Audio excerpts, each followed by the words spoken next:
Muy buenas tardes y bienvenidos a la tercera conferencia anual de Oros Asset Management. En nombre de mis socios, Javier Ruiz, Alejandro Martín, Miguel Rodríguez y en el mío, muchísimas gracias por su tiempo. Aunque las condiciones sanitarias han mejorado mucho en comparación con el año pasado, hemos decidido celebrar este evento tal y como lo hicimos el año pasado. Es decir, lo estamos grabando en vídeo y posteriormente lo colgaremos en nuestra página web y en nuestro canal de YouTube para que ustedes puedan visualizarlo cuando más les convenga. Y de esta manera evitamos también desplazamientos innecesarios. Cuando el año pasado celebramos esta conferencia, veníamos de superar lo peor de la pandemia, la peor que nadie presente haya visto. Y también estábamos superando una de las mayores crisis financieras que hayamos vivido.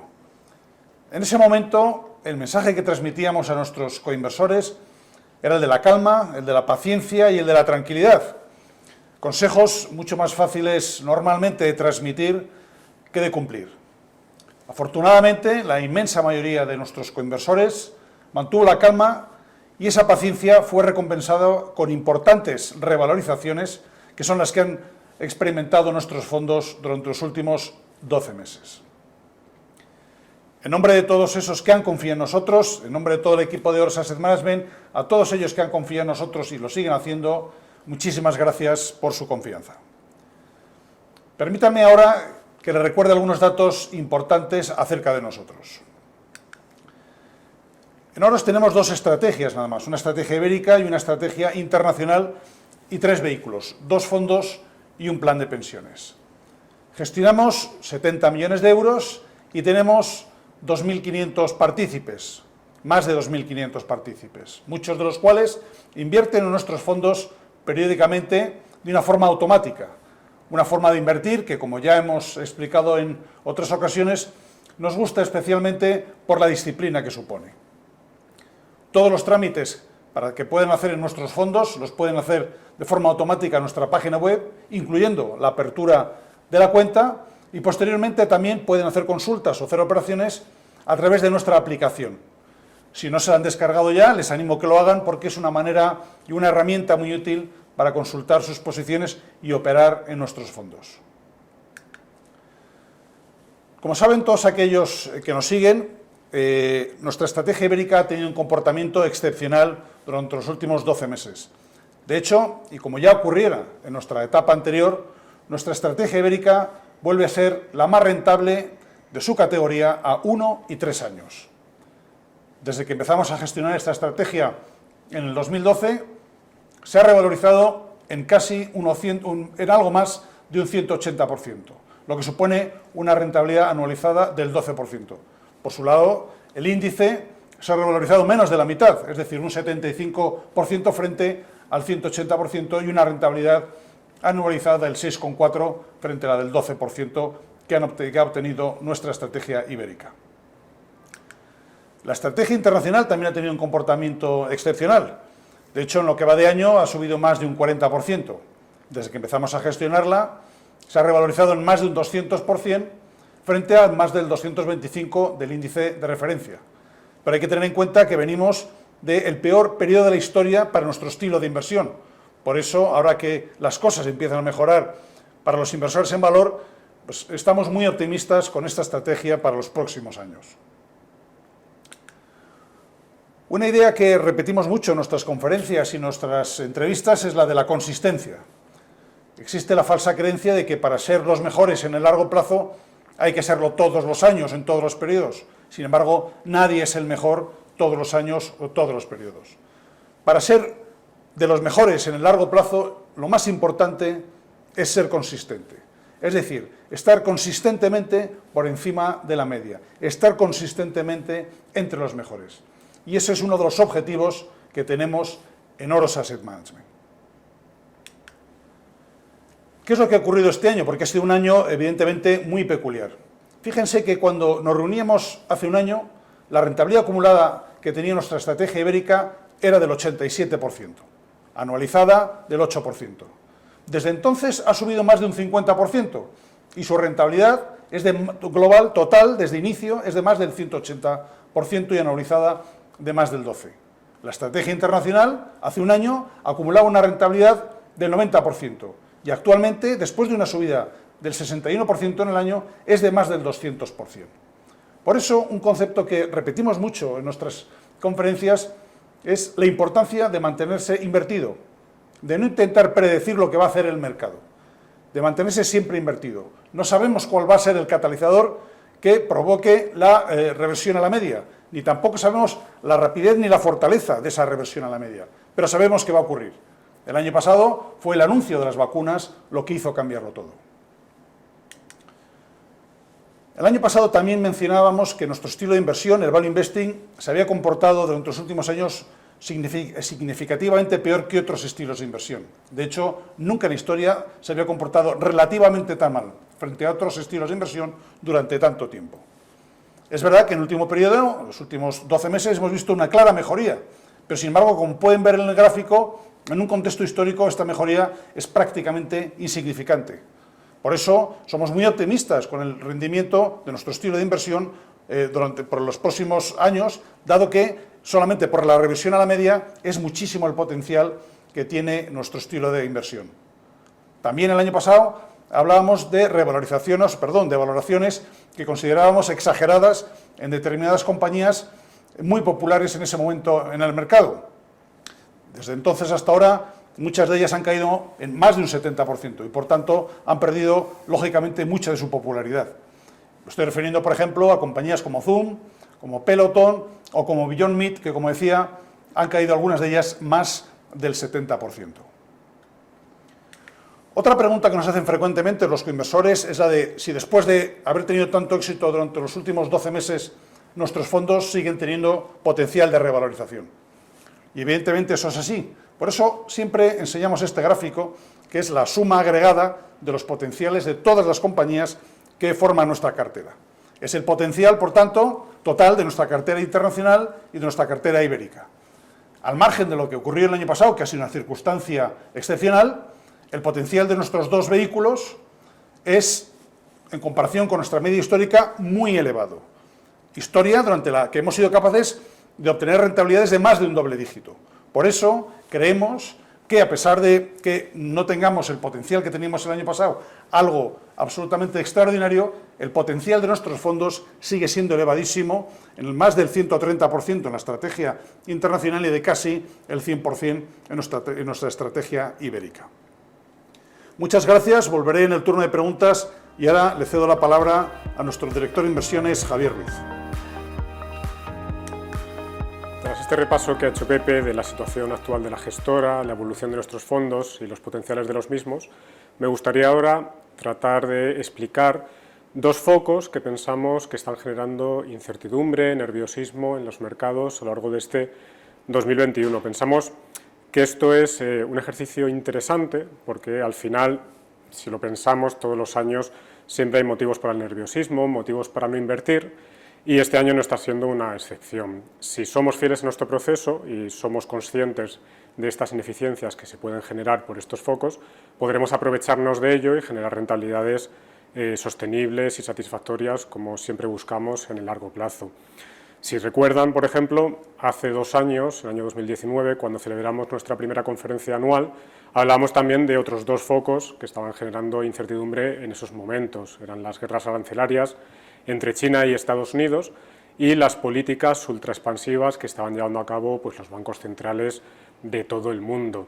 Esos focos de incertidumbre en aquel momento, ¿qué estaban haciendo? Pues condicionar a los inversores, llevándolos a invertir en compañías con flujos más predecibles, que se asumía que tenían más calidad, generalmente negocios más grandes, líquidos y globales, encareciéndolos más y más, en detrimento de compañías más pequeñas, más ilíquidas y con negocios más cíclicos o con flujos más inciertos, abaratándolos también cada vez más. Nosotros, como también explicamos en aquella conferencia, somos fieles a nuestra forma de invertir, vamos allí donde las compañías están más baratas y tratamos de aislarnos de ese ruido, si me lo permiten, de esa moda donde van todos los inversores, y por eso fuimos concentrando nuestra cartera pues, en negocios con componentes más cíclicos o compañías de carácter algo más ilíquido.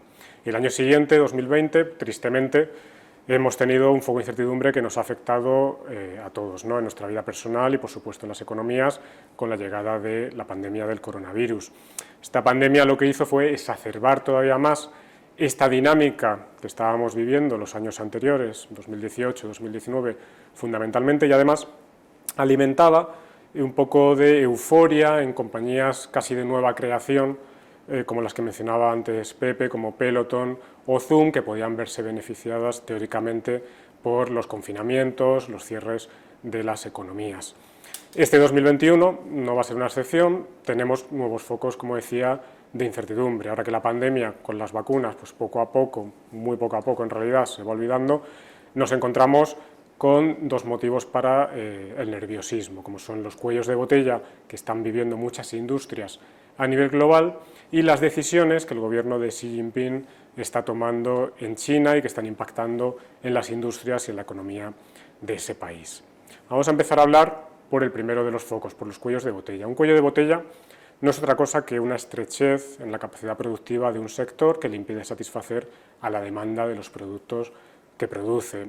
Si lo pensamos o si vemos la prensa los últimos meses, habrán visto noticias relacionadas con cuellos de botella en la industria de semiconductores, que obviamente ha afectado durante bastante tiempo al sector de la automoción, que necesita esos semiconductores para fabricar los vehículos. Y también hemos visto, y de hecho lo estamos sufriendo en nuestros bolsillos, pues cuellos de botella en combustibles fósiles como el carbón o el gas, haciendo que la factura de la luz pues, esté subiendo a pasos agigantados. Y me imagino que también habrán visto esas impactantes imágenes de puertos comerciales a nivel global, gigantescos, absolutamente colapsados, con contenedores llenos de mercancías que no son capaces de sacar, de volcar en todos los barcos que hay atracados alrededor de estos puertos y que están esperando para llevar ese cargamento allí donde están siendo demandados. ¿Pero por qué se están produciendo o por qué se pueden producir estos cuellos de botella? Al final pueden venir por dos factores, por un problema en la oferta, en la capacidad productiva, o por un exceso de demanda. En los que estamos viviendo en la actualidad pensamos que seguramente hay un poco o mucho de los dos factores. Por un lado, en el año 2020, con la pandemia, con la gran recesión, con los confinamientos, es obvio que se paralizó absolutamente la inversión en nuevo capital fijo y también incluso en reponerlo, en mantenerlo. Además, pues con toda la crisis, el desempleo se disparó y, por tanto, colapsó la capacidad productiva de todas las economías. Poco a poco, con la apertura de las economías, la demanda se ha ido recuperando y no es tan sencillo, no es tan rápido este ajuste en la capacidad productiva de las industrias y de las economías.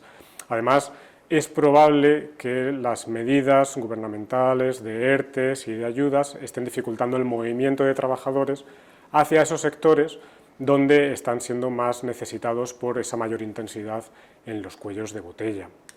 Sin embargo, no hay que pensar que exclusivamente tenemos este factor de oferta afectando a los cuellos de botella. De hecho, bajo algunas métricas ya podemos decir que en la industria de semiconductores, en la industria de muchas materias primas, ya ha habido una recuperación de la capacidad productiva y los niveles y los volúmenes de entrega de estos productos estarían ya prácticamente como en el año 2019, como antes de la llegada de la pandemia. Por tanto, si la oferta se ha recuperado, ¿por qué persisten los cuellos de botella en estas industrias? Entonces tenemos que irnos a la otra parte de la ecuación, a la demanda. ¿Qué está sucediendo con la demanda y cómo está afectando para que persistan estos cuellos de botella?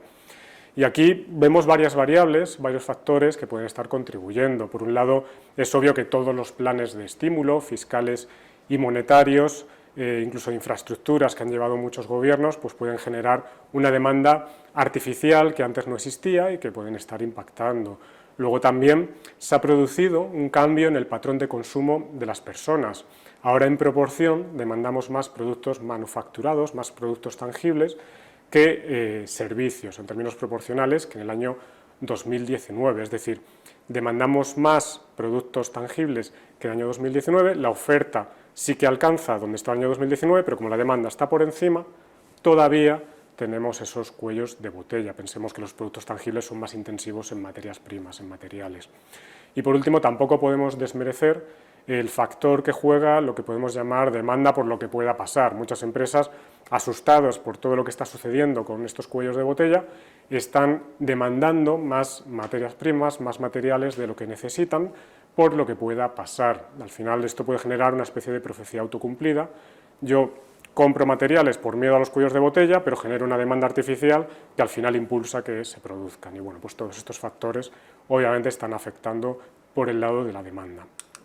Una vez que entendemos cómo funciona la dinámica de los cuellos de botella y qué está sucediendo a lo largo de los 2 últimos años a nivel global, es interesante ver cómo están impactando en las economías. Y aquí claramente hay un impacto doble. Por un lado, el crecimiento económico se está viendo negativamente afectado por el impacto que tienen los cuellos de botella en la producción. Y además es interesante comentar el efecto multiplicativo que se produce cuando los cuellos de botella se dan en las partes iniciales de la cadena de valor de las industrias, pensemos materias primas o semiconductores.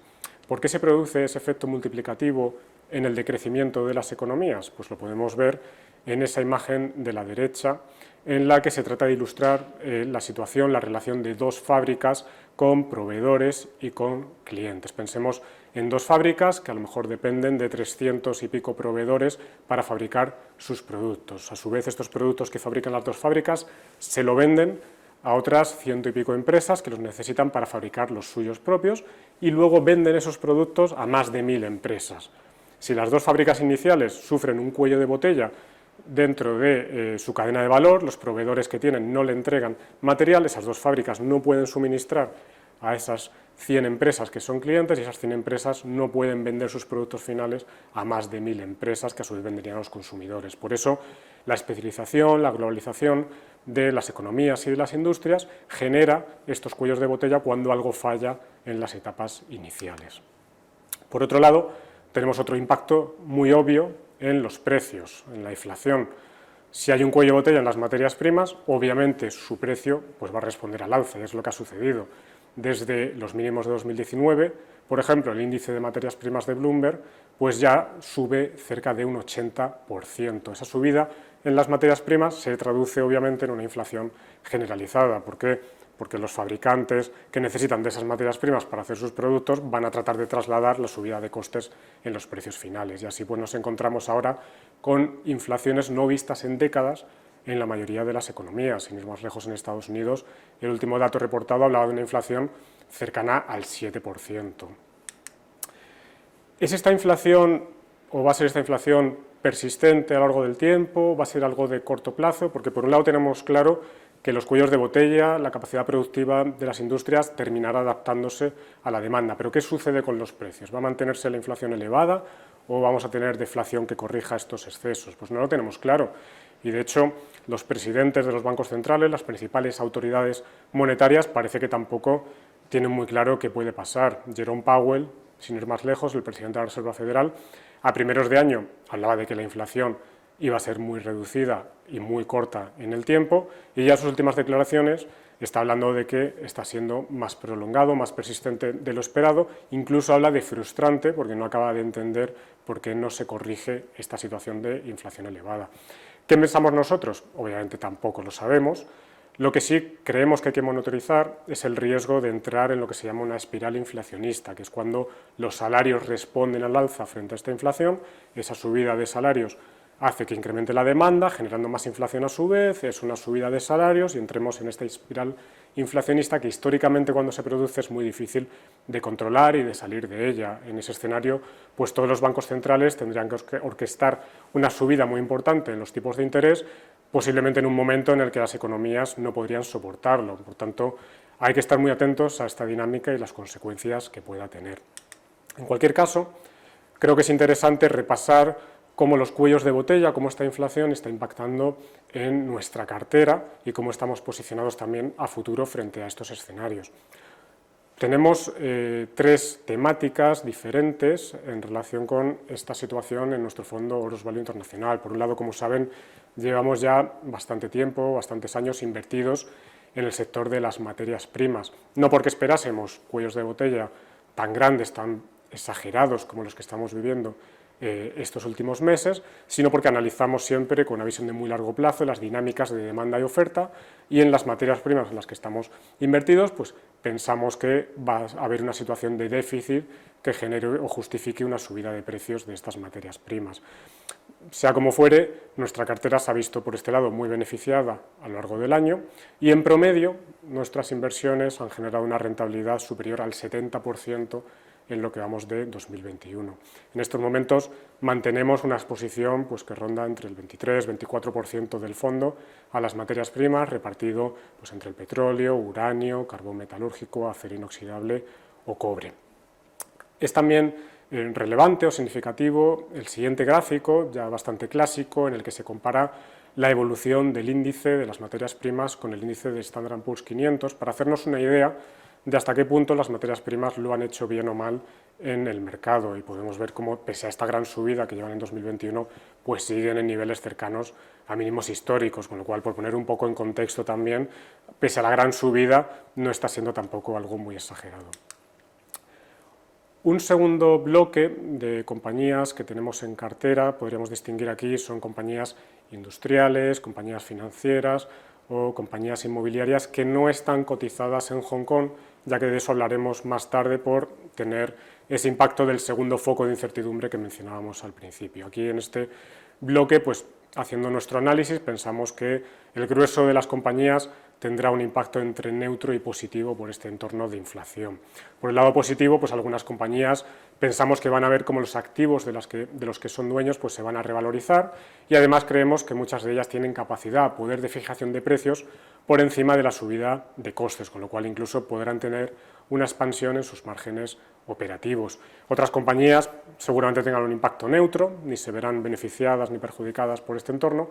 Y por último, sí que pensamos que al menos una de nuestras empresas, el grupo Guilan, el fabricante francés de envases termoconformados para la industria de la alimentación, se verá, al menos en el corto plazo, negativamente impactada por la subida de costes, por el alza de materias primas y del coste energético. También es verdad que la compañía ya ha vivido históricamente situaciones similares a esta y con el paso del tiempo, con medidas de eficiencia, consigue que los márgenes se vayan recuperando, y en este sentido estamos muy tranquilos. Como decía, tenemos un tercer bloque de compañías cotizadas en el mercado de Hong Kong que se ven más impactadas por lo que está sucediendo en China. Aquí tampoco me quiero extender mucho porque en la tercera carta trimestral de este año pues dedicamos todo el contenido a explicar lo que está sucediendo en China, pero bueno, para situarnos, quien no conozca la carta, vamos a hacer un breve repaso. Básicamente, a lo largo del último año, Xi Jinping y su gobierno están tomando ciertas medidas intervencionistas, medidas regulatorias en distintos sectores, en aras a lo que denominan la prosperidad común. Básicamente, los últimos años, China, como sabemos, ha vivido un crecimiento muy importante en su economía y, sin embargo, la clase media, la clase baja, quizá no se ha beneficiado tanto como el resto de ciudadanos del país. Entonces, el gobierno está tratando, en cierta medida, de compensar a esa clase media para tener contenta a la sociedad. En concreto, pues está interviniendo en el sector de la educación, en el sector de la tecnología y también, por supuesto, en el sector inmobiliario, que ha tenido en los últimos tiempos unos precios probablemente insostenibles. En ese sentido, el último año anunciaron lo que se conoce como las 3 líneas rojas para tratar de enfriar los precios en el sector, y bueno, cuando tratas de hacer planificación central, planificación desde arriba, pues vienen los efectos no lineales, y en ese sentido, los últimos 2 meses particularmente, el sector inmobiliario en China pues está viviendo un completo vía crucis. Seguramente habrán visto las noticias, pues como el gigante Evergrande, el gigante inmobiliario, está al borde de la quiebra y cómo puede estar arrastrando al resto del sector. No sabemos cuánto va a durar esta situación, no podemos saber tampoco el impacto en la economía de China. Sí que está teniendo, obviamente, un impacto directo y vamos a monitorizar si va a ser una situación de más corto plazo o de más largo plazo, obviamente. Pero más interesante incluso que esto es cómo está afectando a los mercados y, en concreto, a las inversiones que tenemos en compañías cotizadas en Hong Kong.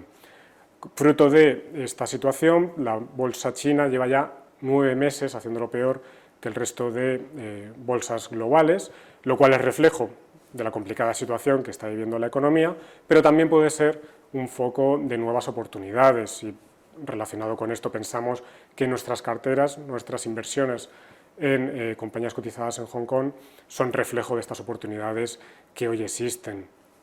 Como dato, nuestras compañías, desde los máximos anuales, han caído en promedio más de un 30%. En algunos casos pensamos que no tiene ninguna justificación porque directamente no tienen negocio en China ni ningún activo en el país, con lo cual se han visto arrastrados por el entorno, por el flujo inversor, cuando el negocio a priori no se está viendo impactado por este factor. Pongamos también en contexto lo relevante de esta caída frente al buen comportamiento que está teniendo nuestro fondo en el año. El Fondo Internacional acumula una rentabilidad del 40% pese a esta importante caída de las inversiones que tenemos en Hong Kong. De cara al futuro, ¿qué pensamos? ¿Cómo puede impactar la situación de la economía china y qué esperamos de estas inversiones?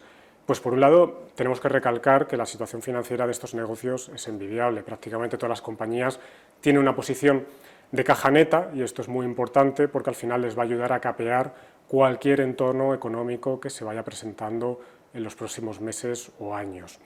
Por otro lado, siempre que invertimos en una compañía tratamos de ir de la mano de equipos directivos que estén alineados con los accionistas. En el caso de Hong Kong es que el 100% de las inversiones que tenemos allí cuentan con accionarios familiares, con personas que son las primeras interesadas en gestionar bien el negocio y no perjudicar obviamente a los accionistas.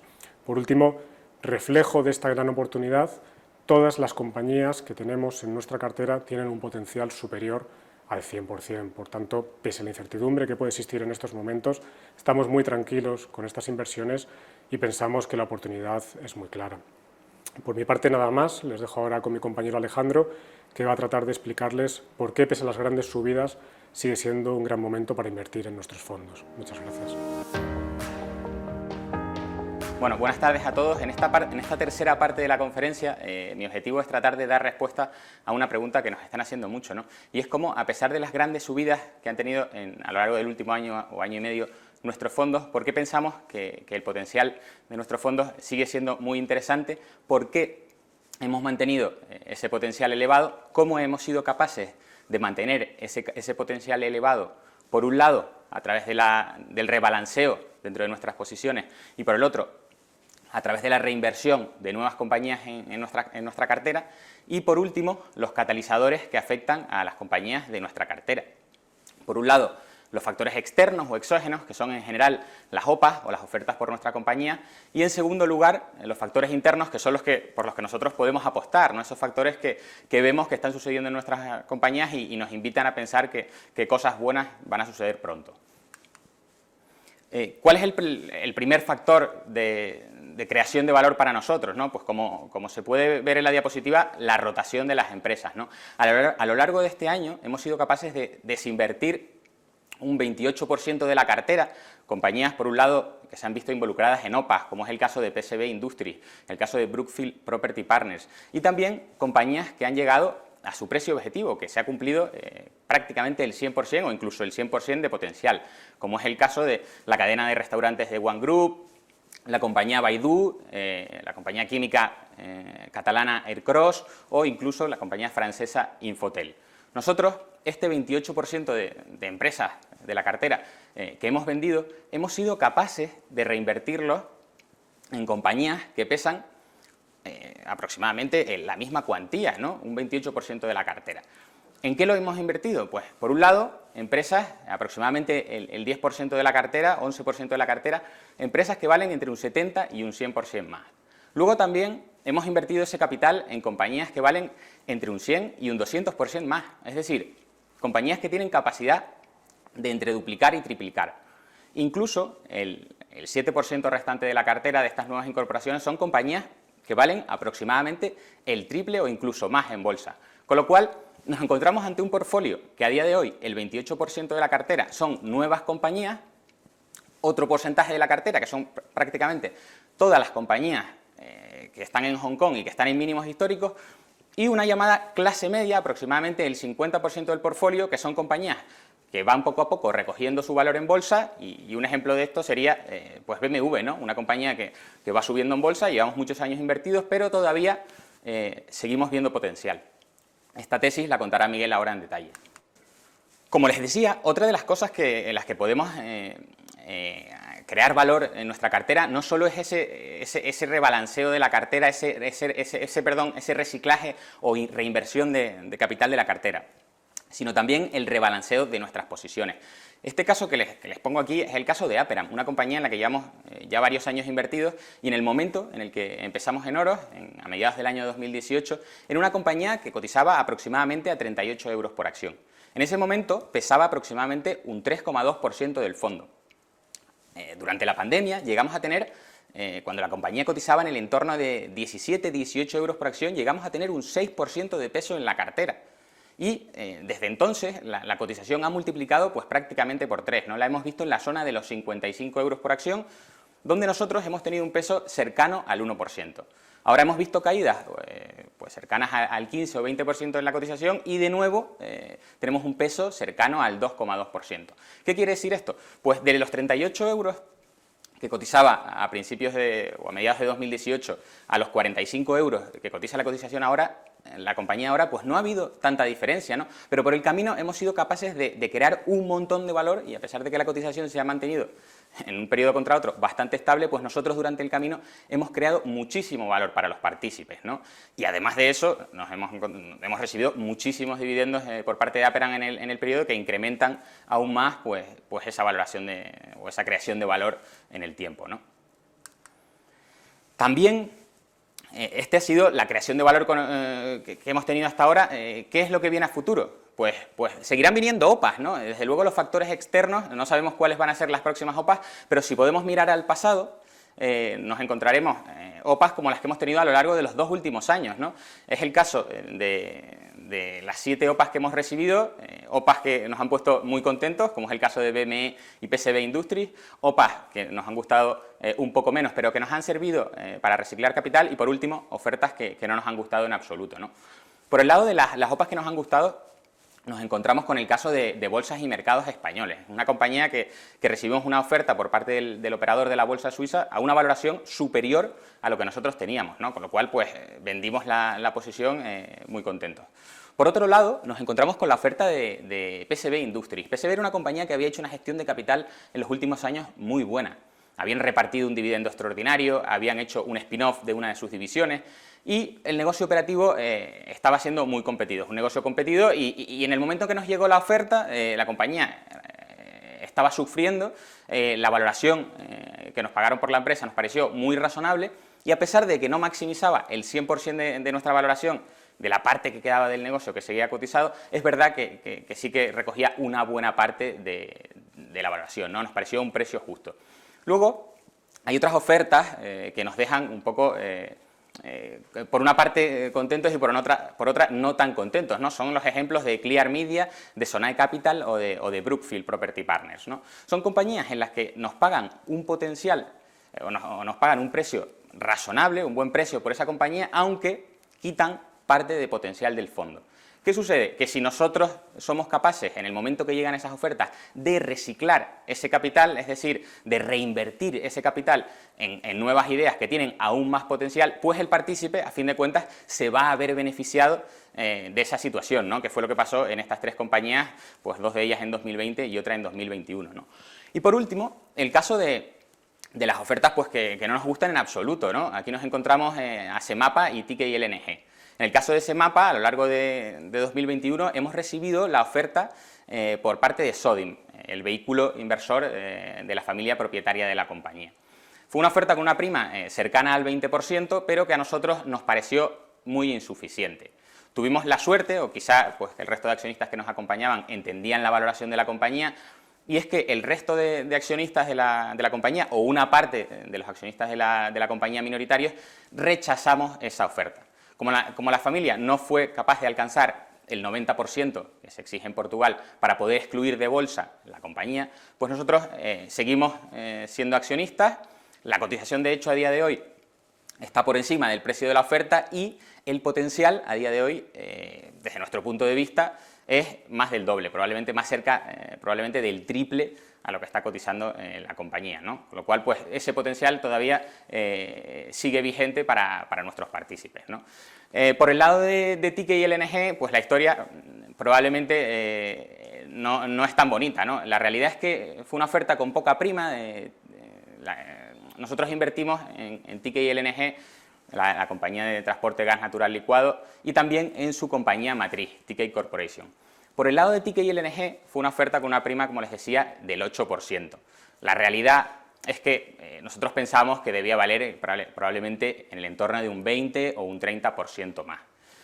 No es tanto, eso es verdad, y la diferencia, no perdimos tanto potencial por el camino, además acumulábamos buenas rentabilidades a lo largo del año.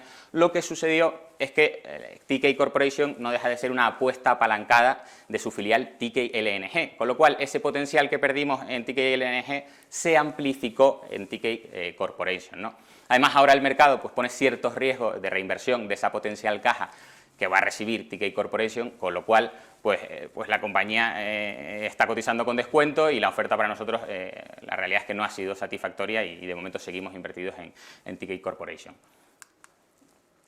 Con respecto a los otros catalizadores, antes hablábamos de esas OPAs, ¿no? Esos catalizadores externos que nosotros pues no podemos predecir, ¿no? Muchas veces puedes intentar o estimar cuáles van a ser las compañías que reciben OPAs, pero probablemente es muy difícil acertarlo, ¿no? Lo que sí podemos controlar son las compañías, lo que hacen nuestras compañías en el día a día, ¿no?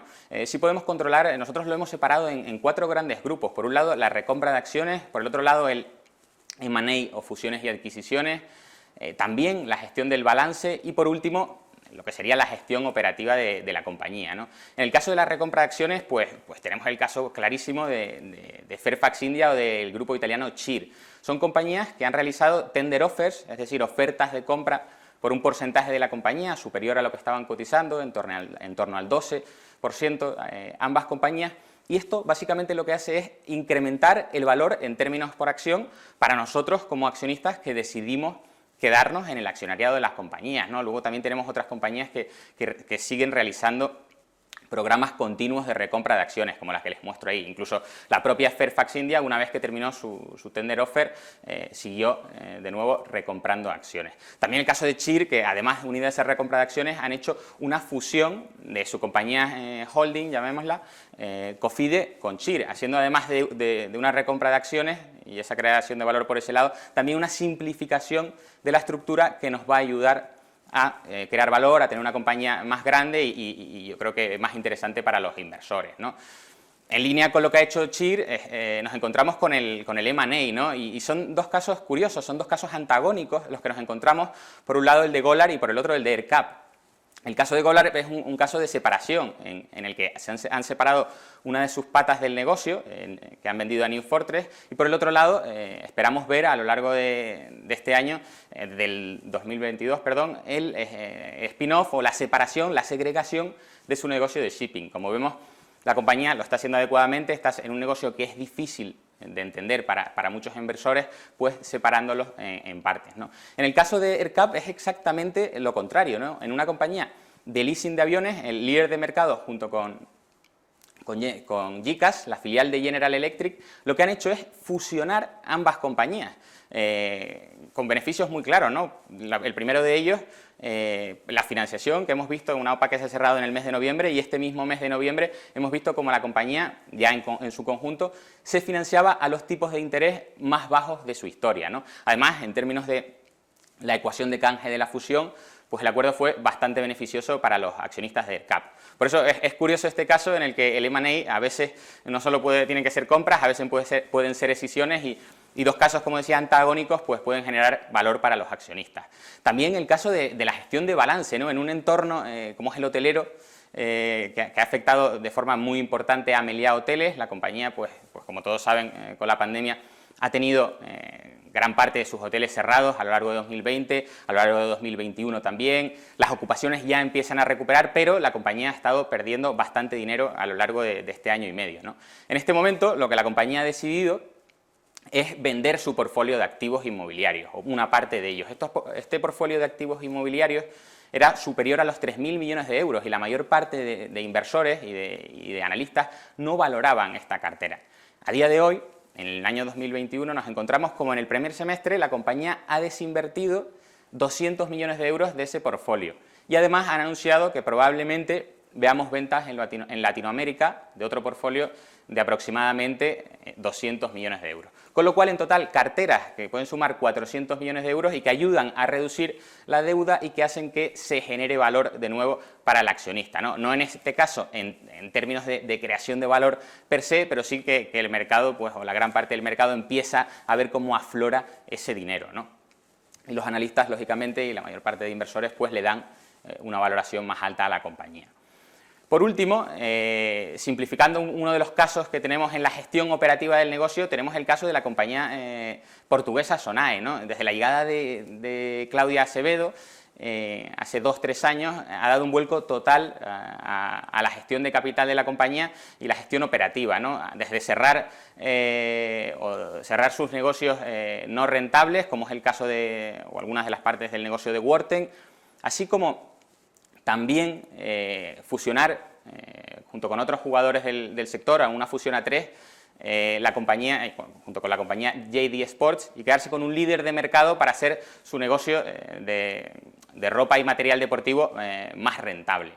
Por último, hemos visto en los últimos meses también la venta del 25% a CVC de su filial de supermercados, de Sonae MC. Con lo cual, pues una familia que sigue reciclando el capital, que sigue gestionando operativamente el negocio y que pensamos que eso ha ayudado también a la cristalización de valor, ¿no? De hecho, hemos visto pues cómo la compañía subía más de un 100% en los últimos trimestres, ¿no? Y bueno, esto sería todo por mi parte. Les dejo con Miguel, que les contará pues, un poco más en detalle cómo nosotros entendemos lo que significa el ROCE a la hora de invertir y también la tesis en BMW. Muchísimas gracias. Hola, buenas tardes a todos. Este último bloque va a ir enfocado a la valoración de empresas. Vamos a ver el concepto del ROCE, del retorno sobre el capital empleado, porque es una duda que es frecuente, recurrente entre nuestros copartícipes. Muchas veces nos preguntan si miramos el ROCE a la hora de invertir, si preferimos compañías con ROCEs elevados, por qué invertimos en compañías con ROCEs bajos, etcétera, ¿no? Y luego vamos a ver la tesis de inversión del fabricante alemán de automóviles BMW. Ya por último, acabaremos con el turno de preguntas, que esperamos poder responder todas esas cuestiones que nos han enviado por correo electrónico. Bueno, ¿qué es el ROCE? El ROCE, o el retorno sobre el capital empleado, no es más que el dinero que recibimos por una inversión, o cuánto recibimos por una inversión en función de lo que ponemos, del capital que aportamos. Bueno, en términos generales, suele asociarse el ROCE alto con compañías de calidad, y es algo que puede tener sentido, ¿no? Porque recibimos más poniendo menos recursos. Pensemos, por ejemplo, en las plataformas tecnológicas, compañías con poco capital empleado, poco intensivas en capital, como puede ser Google, Tencent, que tienen ROCEs de más del 20%. Y en el caso contrario, compañías que son más intensivas en capital, como puede ser un fabricante de automóviles, como puede ser una compañía siderúrgica, que son intensivas en capital, requieren fábricas, maquinaria, modernizar esa maquinaria. Pues esas compañías intensivas en capital y con menos retorno, con poco retorno sobre el capital, suelen asociarse con negocios peores, negocios malos. Bueno, visto esto, podríamos pensar que invertir en compañías con ROCEs elevados y evitar invertir en compañías con ROCEs bajos podría ser una buena estrategia de inversión, pero habría que tener en cuenta 2 factores importantes, que son cuánto pagamos por ese ROCE y cuánto es de sostenible ese ROCE. En primer lugar, por ejemplo, en el caso de Gestamp, es una compañía que fabrica componentes de automoción, está presente en nuestro fondo ibérico, y el ROCE que tenía la compañía en el periodo 2018-2020, que fue un año malo para la industria de la automoción, pues, por problemas de regulación, de emisiones, de disrupción tecnológica, etcétera, era especialmente bajo, estaban en una media del 5,4%. Pero nosotros apostamos fuerte por la compañía el año pasado y con lo que había caído en bolsa por la expansión del COVID, el ROCE que obtuvimos como inversor fue de un 9,4%, un 75% mayor que el ROCE de la compañía, porque estábamos comprando con muchísimo descuento. Bueno, otro factor importante a tener en cuenta es la sostenibilidad del ROCE. Vamos a ver ahora también 2 ejemplos que son totalmente opuestos. El primero sería el caso de la cadena de supermercados Día. El ROCE que consiguió la compañía en el periodo 2012-2017 era de casi un 50%. Los supermercados es el clásico ejemplo que se estudia en la universidad o en las escuelas de negocios de compañías con ROCEs altos porque te financian tus proveedores. Es decir, tú le pagas a tus proveedores a 30 o 60 días y vendes sus productos al contado. Y cuanto más rotes, pues más alto es tu retorno sobre el capital. Pero ¿cuál fue el problema? Que las ventas de día empezaron a bajar, sus ventas por metro cuadrado empezaron a bajar y tu retorno empezó a disminuir. Y además la situación financiera de la compañía fue empeorando y tus proveedores cada vez te financiaban menos. Y ese ROCE fue bajando hasta convertirse en negativo porque estaba perdiendo dinero a nivel operativo. Y un caso totalmente opuesto sería el de Ramaco. Ramaco es una compañía que produce carbón metalúrgico, una compañía estadounidense que está presente en nuestra estrategia internacional, y el ROCE que tenía la compañía en el periodo 2017-2020 era muy escueto, era del 1%.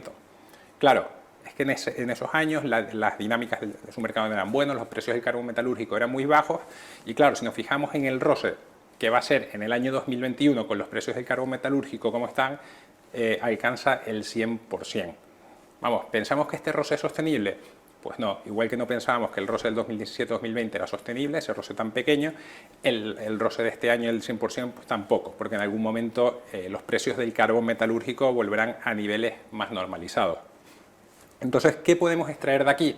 Bueno, pues que el ROCE es una medida bastante buena e interesante para medir la rentabilidad de una inversión o de una empresa, además teniendo en cuenta toda su estructura financiera, pero hay que saber interpretarlo y tener en cuenta estos factores, como el precio que pagamos por él y cómo de sostenible es ese ROCE. Bueno, vamos a ver ahora la tesis de inversión de BMW. BMW es una compañía que lleva varios años dentro de nuestra cartera, con mayor o menor peso, pero que en este último año hemos aumentado nuestra posición de forma relevante porque, bueno, creemos que hay una serie de factores que nos hacen ser muy positivos con el futuro de la compañía y que vamos a ver a través de esta tesis. En primer lugar, que la compañía opera segmento premium, luego cómo se ha adaptado al vehículo eléctrico, cómo le ha impactado la escasez de chips, cómo se ha sobrepuesto a este problema de la escasez de semiconductores, luego BMW Financial Services, que creemos que es una de las mejores financieras de la industria automovilística que existe en el mundo, y luego su atractiva valoración a pesar de lo que ha subido en el mercado este año, que ha subido más de un 45%. Bueno, la industria de fabricación de automóviles no es una industria que nos guste mucho. Es un sector que es cíclico, competitivo, intensivo en capital, y claro, y cuando vienen mal dadas en periodos de crisis, pues estas compañías suelen sufrir mucho, sobre todo aquellas compañías que tienen deuda o están peor gestionadas. Nosotros pensamos que BMW es un caso completamente diferente. En primer lugar, porque es una compañía familiar, controlada por la familia Quandt, y el ser una compañía familiar de alguna forma te garantiza que las decisiones operativas y las decisiones de capital de la compañía pues estén alineadas contigo, porque querrán maximizar el valor de las acciones de la compañía, ¿no? Y al final van a estar pensando siempre en estrategias de inversión a largo plazo, pensando incluso en la próxima generación familiar, y no como muchas otras compañías que dentro de este sector pues están pensando en sacar un nuevo vehículo rápido para competir en una nueva gama, o pensando en vender muchos vehículos en el próximo año, en los próximos 2 años, ¿no? Y que el directivo de turno se lleve un buen bonus, ¿no? Por eso estamos cómodos en que sea una compañía familiar. Aparte que BMW es una compañía que tiene un exceso de caja enorme, ¿no? La salud financiera de la compañía es muy grande. Luego, otro punto importante dentro de esta compañía es que BMW como grupo, todas las marcas que tienen son marcas premium. La propia BMW, pero también Mini o Rolls-Royce, que Rolls-Royce es una marca que se engloba en lujo, todavía por encima de las marcas premium, ¿no? Con más margen. ¿Y esto qué significa? Que sean marcas premium. Bueno, pues un cliente está dispuesto a pagar más por un vehículo premium que por un vehículo convencional. Bueno, por poner un ejemplo y obviando de alguna manera pues los gustos que puedes tener en el diseño o la imagen de marca, un Volkswagen Passat y un BMW Serie 3 igual de equipados no tienen muchas diferencias técnicas entre ellos, pero un BMW Serie 3 es sustancialmente más caro que un Volkswagen Passat. ¿Y eso cómo se traduce para nosotros como inversores? Bueno, pues que esos euros adicionales que está dispuesto a pagar el cliente por un BMW Serie 3, pues va directamente a nuestro margen, ¿no?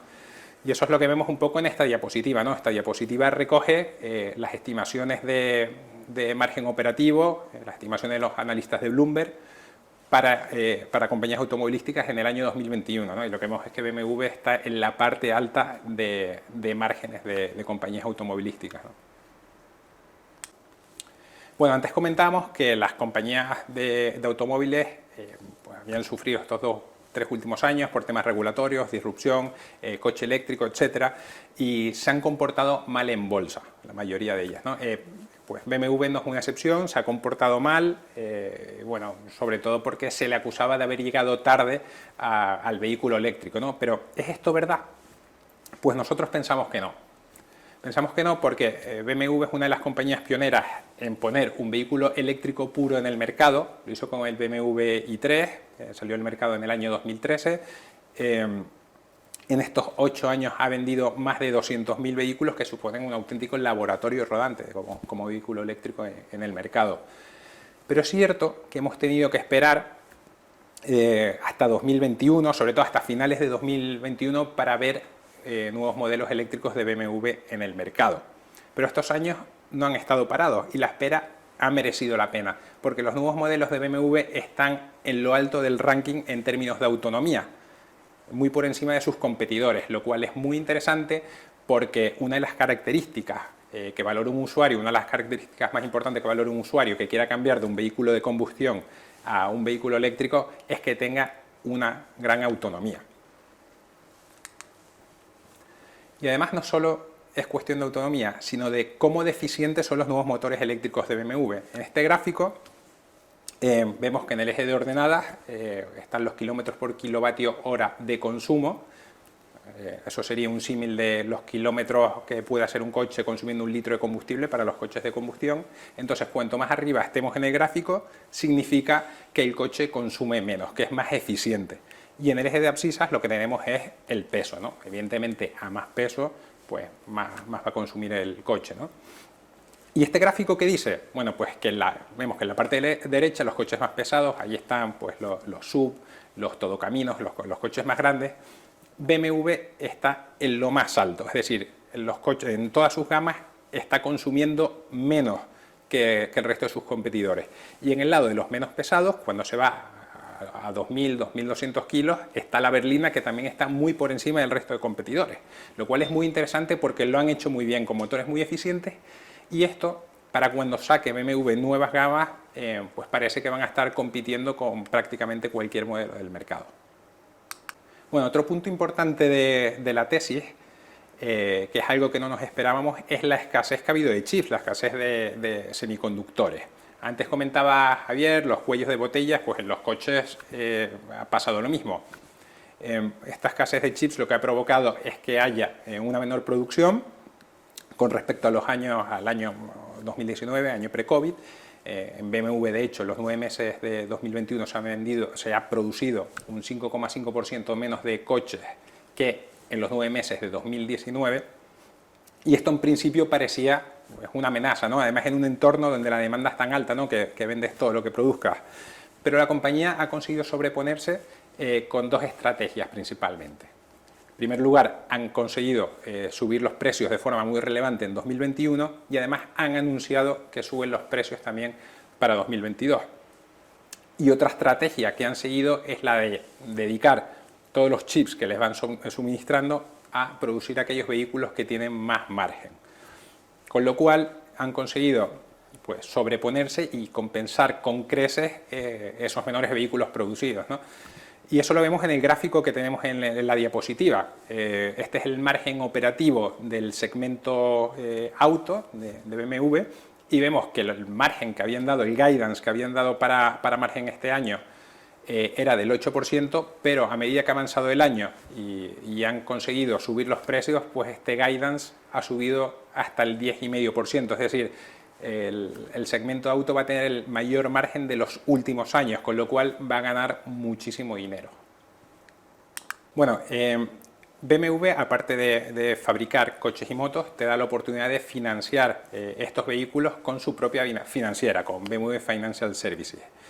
Bueno, la financiera muchas veces los inversores la pasan por alto y no se dan cuenta que es una de las mejores financieras automovilísticas del mundo. Y principalmente por 2 razones. En primer lugar, porque BMW es la segunda compañía automovilística que más barato se financia a nivel global, solo por detrás de Toyota. Y segundo, porque el mercado de segunda mano de BMW es un mercado muy amplio y además los vehículos premium pues tienen menos riesgos de depreciaciones, sobre todo depreciaciones no esperadas, con lo cual la financiera tiene menos riesgo de valor residual. Bueno, pues la financiera de esta compañía obtiene ROEs medios del 14-15%, que están muy por encima de los bancos, y con tasas de mora del 0,30%, por debajo del 0,30% estos últimos años, lo cual es una tasa de mora pues muy baja, ¿no? Y además, otro catalizador que ha habido en la financiera y que no lo teníamos estimado ha sido también la escasez de chips, ¿no? Porque los precios de los vehículos nuevos han subido, pero los precios de los vehículos de segunda mano han subido en consonancia con los precios de los vehículos nuevos. Y claro, esto hace que todos los coches que tenga la financiera financiados con leasing o con renting y que ahora recupere, pues tengan un mayor valor, ¿no?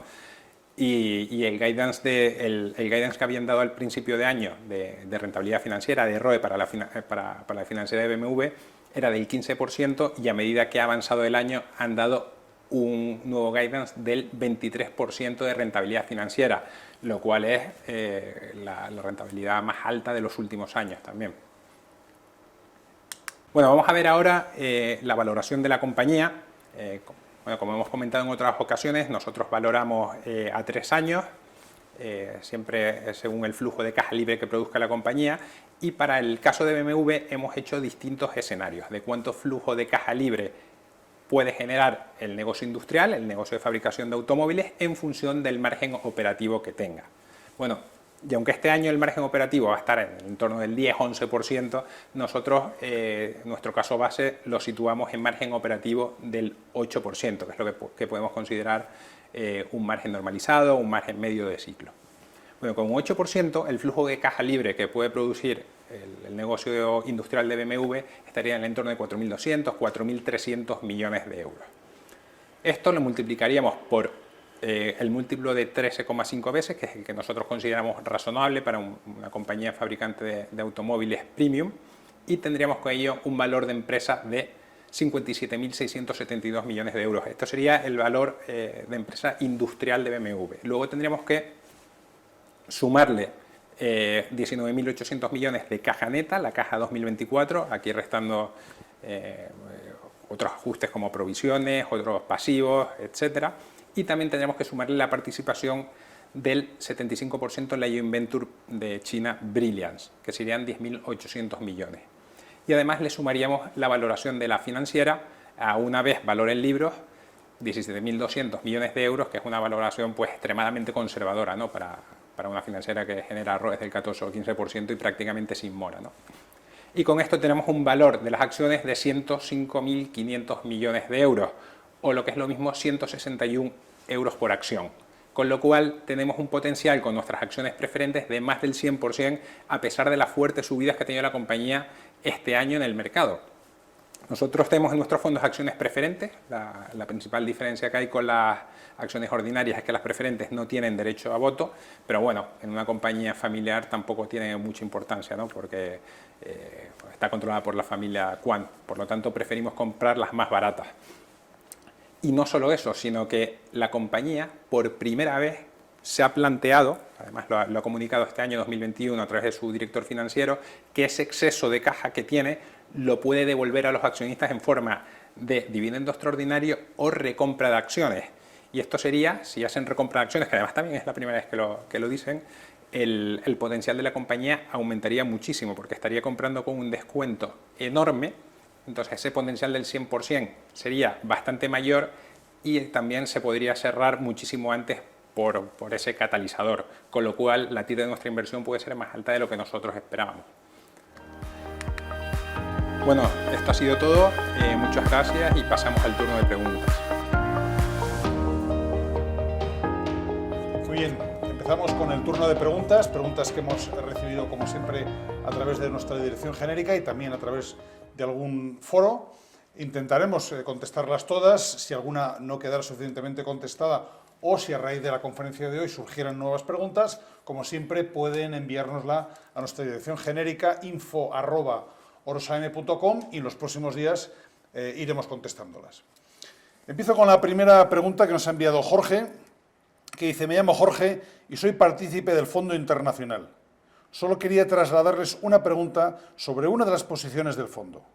¿Creen que alguna vez la directiva de Kexen va a conseguir que el mercado valore la empresa a los múltiplos que ustedes han calculado? No parece que cuiden mucho a los inversores, dada su falta de transparencia. A ver, el caso de Kexen, nosotros quizá no estamos tan de acuerdo en esa afirmación sobre la compañía, ¿no?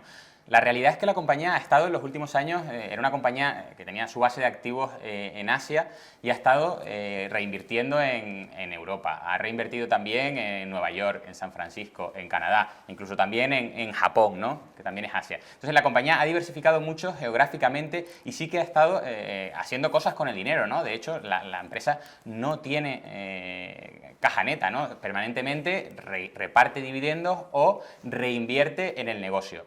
Sí es cierto que la compañía no es especialmente comunicativa, es bastante poco comunicativa, y uno de los motivos que de hecho nos íbamos Miguel y yo a verles en el verano pasado, el junio pasado, a Hong Kong, era poder hablar con ellos. La realidad es que el viaje se canceló por la pandemia, de momento Hong Kong sigue cerrada y pues sí, es verdad que nos cuesta contactar con ellos, no es la compañía más comunicativa del mundo. También hay que decir que eso en ocasiones también sucede incluso en España, que no es algo propio de Hong Kong, pero pensamos que el capital sí está muy bien gestionado y el histórico de generación de valor de la compañía, pues ahí está, ¿no? Y de hecho el mercado, aunque a veces más lento de lo que nos gustaría, pues va reconociendo ese valor de la compañía. Muy bien, pasamos a la siguiente pregunta que nos hace Ricardo y nos dice: se habla mucho del largo plazo. Sin embargo, cuando una compañía sube un 30%, gran parte de los fondos empiezan a vender con la excusa del rebalanceo, a fin de capitalizar resultados positivos anuales bajo ese contexto. ¿Cuál es el momento de vender según su estrategia de inversión? Bueno, al final nosotros buscamos, o nuestro objetivo es maximizar las rentabilidades a largo plazo, ¿no? Vimos también en la presentación que hizo Alejandro lo importante que es el rebalanceo para generar retornos, y lo que hay que tener en cuenta es que nuestra cartera, las empresas que están en nuestra cartera compiten entre ellas por potencial, es decir, el peso que tienen las empresas en la cartera viene definido por el potencial que tienen. En términos generales, a más potencial, pues más peso tendrá la compañía en la cartera. Pero claro, si una compañía empieza a subir mucho en bolsa y su potencial se va reduciendo, iremos vendiendo y pasando o destinando esos recursos, reciclando ese capital o redirigiéndolo a compañías que tengan más potencial, para así poder poder maximizar la rentabilidad de esa cartera. Muy bien, Jordi nos hace la siguiente pregunta. ¿Cómo puede influirse en juntas directivas de empresas que no muestran la menor intención de mejorar el retorno al accionista? Léase Kexen.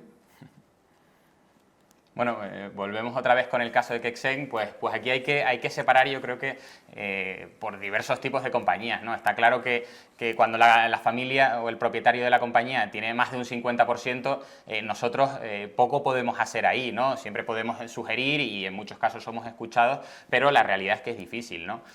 Luego, cuando la compañía o la familia, mejor dicho, tiene un porcentaje más pequeño, pues sí es cierto que entre un conjunto de accionistas pues pueden potenciar ciertos cambios, ¿no? Pero en general las compañías te suelen escuchar, ¿no? Nosotros no pretendemos ir a las empresas a cambiar las cosas, sino normalmente somos pequeñitos y lo que solemos es estar a gusto con el tipo de equipos gestores que tenemos en cartera, ¿no? De hecho, un caso podría ser que es una compañía que tiene, la familia tenía más del 50%, y es el caso que comentábamos antes de la OPA de Semapa, ¿no? Aquí nosotros, como accionistas minoritarios, a pesar de los minoritarios pues tener menos del 50% del capital, pues sí hemos podido ejercer nuestros derechos y defendernos de una OPA y mantener la compañía cotizada, ¿no? Con lo cual, pues bueno, hay que ver cada caso en concreto, y nosotros lo que intentamos pues es hacer las cosas de la mejor forma posible para el partícipe, ¿no? Muy bien. Siguiente pregunta que nos envía Tiedra a través de Formas Dividendos y nos dice: el EGNOR, inflación de doble dígito en Brasil, que se repercutirá a contratos de generación en 2022, con estabilidad del real brasileño frente al euro en 2021, inauguración de nuevos parques eólicos, muchos de esos megavatios en España, y buenas perspectivas para infraestructuras a nivel global que aumentarán reseñablemente la generación de efectivo e inicio de coberturas de analistas. ¿Mejora el panorama para que a medio plazo aflore valor en el ECNOR? Bueno, sí, el ECNOR es una compañía que tiene principalmente dos patas de negocio. La primera es la de servicios y proyectos, que sería la pata de ingeniería, hacen infraestructuras, proyectos de EPC, en distintos sectores, pero especialmente en generación de energía y en líneas de transmisión eléctrica. Y luego tienen otra pata que es la parte concesional. Tienen generación eléctrica y luego líneas de transmisión eléctrica. A lo que se refiere el partícipe es a la parte de generación eléctrica, a Enerfin, que tiene más de 1.300 megavatios de explotación de generación de energía eólica, y la verdad es que tiene toda la razón del mundo, ¿no? La situación es muy buena para la compañía, para el área de generación eléctrica.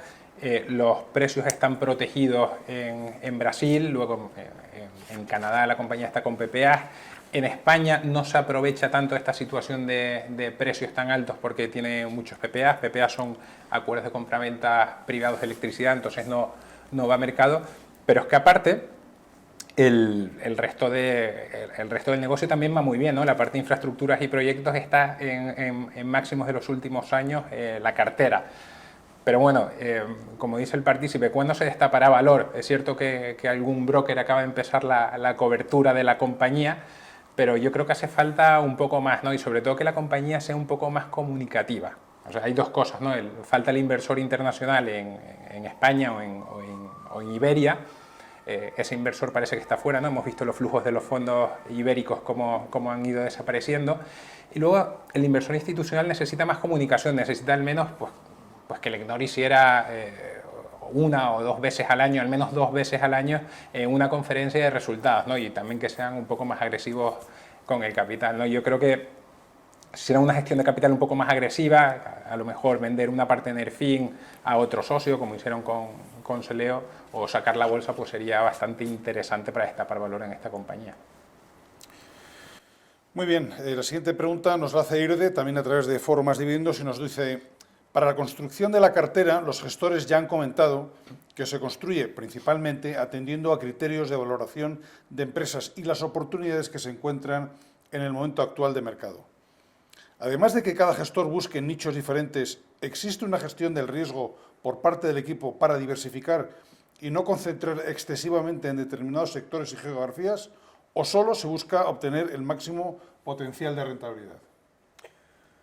Bueno, primero, antes de responder a la pregunta, aclarar, como ya hemos comentado en otras ocasiones, que al final los 3 gestores miramos todas las compañías que tenemos en cartera. Es verdad que inicialmente uno de los 3 pues analiza una de las compañías, y como también hemos comentado, pues luego los otros 2 tenemos que hacer el trabajo de tratar de matar la tesis de inversión, y bueno, eso va reforzando el proceso, y solo entran en cartera aquellas compañías en las que los 3, después del trabajo realizado de análisis, estamos cómodos y tiene potencial suficientemente atractivo para entrar en las carteras, ¿no? Es verdad que a lo mejor sí que tendemos a seguir un sector que ya ha empezado uno de los 3 gestores, pues en mi caso a lo mejor en el uranio me miro una compañía, pues si hay otra interesante sigo por ahí, pero como digo, al final los 3 vamos siempre a mirar todas las tesis de inversión. En cuanto a la concentración de riesgos, si ponemos algún tipo de límite por sector, por geografía, a la hora de decidir los pesos en la cartera, no tenemos una norma preestablecida, y la realidad es que históricamente quizá la única vez que hemos tenido una concentración relativa en un sector pues ha sido los últimos 2-3 años en el sector de las materias primas, pero al final es algo relativo porque la dinámica de las materias primas en las que invertimos pues puede ser muy diferente, no es lo mismo lo que pasa en el uranio con lo que puede pasar en el petróleo o en el acero inoxidable, y entonces es una concentración muy relativa en ese sentido. Pero bueno, si monitorizamos los riesgos, geográficamente es verdad que a lo mejor más que evitar concentraciones de pesos, pues exigimos mayor margen de seguridad a las compañías en las que invertimos, en el caso que puede ser de China u otros países más emergentes. La siguiente pregunta nos la hace Rafael y dice: mi pregunta o duda es sobre Caixa Property. Si pueden hacer una proyección, dada la situación de la empresa, en el momento de escribir este correo se encuentra en suspensión en la Bolsa de Hong Kong. Y conocer el impacto en nuestro fondo internacional de esta acción. Yo personalmente creo que es una buena oportunidad de inversión, no sé qué piensan los gestores. En general, aprovecho esta duda de opinión que también para saber qué opinión tienen del mercado chino, qué riesgos tiene añadidos a otros mercados, si es que los hay, el tipo de gobierno, la contabilidad, el fraude. En fin, en definitiva, son dos preguntas. Una, acerca de nuestra opinión sobre Caixa Property y otra, qué visión tenemos sobre el mercado chino. Vale, pues si te parece respondo yo sobre Caixa Prosperity. Al final es una compañía que pesa aproximadamente el 4% en el fondo. Hemos incrementado con las caídas en bolsa. De hecho, el partícipe comentaba que estaba suspendida de cotización, ya no lo está. De hecho, hoy su matriz, Caixa Group, ha salido también de la suspensión de cotización y básicamente Caixa Group es una promotora inmobiliaria y Caixa Prosperity es una compañía de servicios inmobiliarios. Pues lo que podría ser servicios auxiliares de limpieza, de mantenimiento, de vigilancia de una comunidad. Este tipo de servicios, con lo cual pues un negocio bastante estable y de mucho mantenimiento y recurrencia, ¿no? Entonces, lo que está sucediendo es que su matriz, Caixa Group, tiene muchísima deuda, ¿no? Y seguro que ustedes han escuchado pues recientemente los problemas de Evergrande, ya lo comentamos también en el vídeo de Asia Standard International, y básicamente pues es una compañía que tiene dificultad en asumir los pagos a corto plazo, ¿no? Nosotros no es una compañía que tenga particularmente mucha deuda, el porcentaje de deuda sobre el total de activos pues es cercano al 22 o 23%, pero la realidad es que los pagos que tiene a corto plazo pues tiene dificultad en cumplirlos, ¿no? Y esto ha arrastrado también a la filial. La realidad es que nosotros nos encontramos a una compañía filial que aproximadamente el 50% de su valor en bolsa es la caja, ¿no? Y además genera un cash flow potente, un cash flow recurrente, creciendo, además a tasas aproximadas. El plan de la compañía es crecer, o era crecer,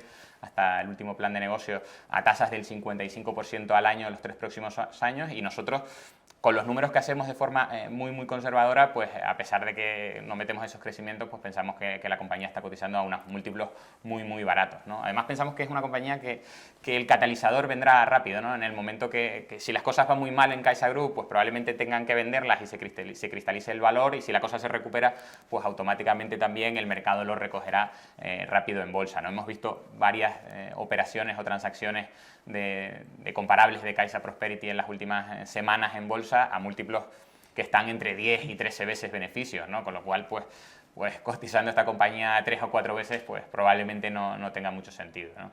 Veremos en los próximos meses. Y la segunda pregunta era qué visión teníamos del mercado chino, sus riesgos por el tipo de gobierno, la contabilidad, el fraude. Sí, al final, lo primero, sea China, sea otra economía emergente con más riesgo regulatorio, pues es algo que tenemos que monitorizar muy de cerca, y al final tratamos un poco de cubrirnos exigiendo un mayor margen de seguridad en las compañías en las que invertimos.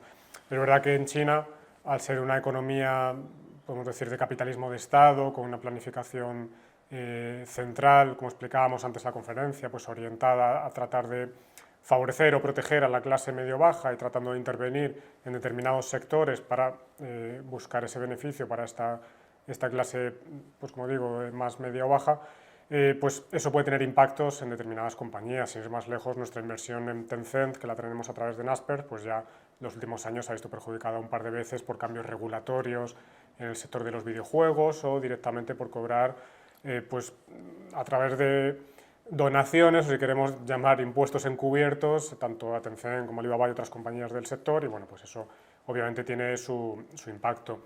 Además del margen de seguridad, otra manera de evitar estos riesgos o de cubrirnos de manera relevante es buscar aquellos negocios que puedan no verse tan impactados por este tipo de medidas, y además, pues bueno, siempre de la mano, como recalcamos, de equipos directivos que estén alineados con nosotros y que vayan creando suficiente valor para compensar estos riesgos potenciales en estas inversiones. En cuanto a la contabilidad, riesgo de fraude, que históricamente es verdad que siempre se habla de que en China puede haber ciertos riesgos, bueno, destacar que el regulador de Hong Kong es bastante exigente a nivel de comunicación, de transparencia, el desglose de información es muy importante, y también tratamos de cubrirnos de este riesgo pues yendo de la mano de estas compañías, como hemos explicado, que reinvierten la caja en el negocio, la reparten en forma de dividendo, y generalmente, casi en todos los casos, ninguna tiene deuda que al final suele ser uno de los mecanismos por lo que se puede generar este tipo de fraudes contables. Entonces, bueno, pensamos que las medidas que tomamos a la hora de valorar las compañías y el tipo de negocio en el que invertimos nos protege bastante de estos entornos. Muy bien, Miquel nos hace otra pregunta también sobre Quexen y nos dice, ¿habéis podido hablar con la directiva de Quexen para ver cómo poner en valor sus activos? ¿Mantiene su intención de vender propiedades en Macao? En caso afirmativo, ¿cómo podrían usar dicha caja? ¿Hasta qué punto pueden verse afectados por la crisis inmobiliaria china?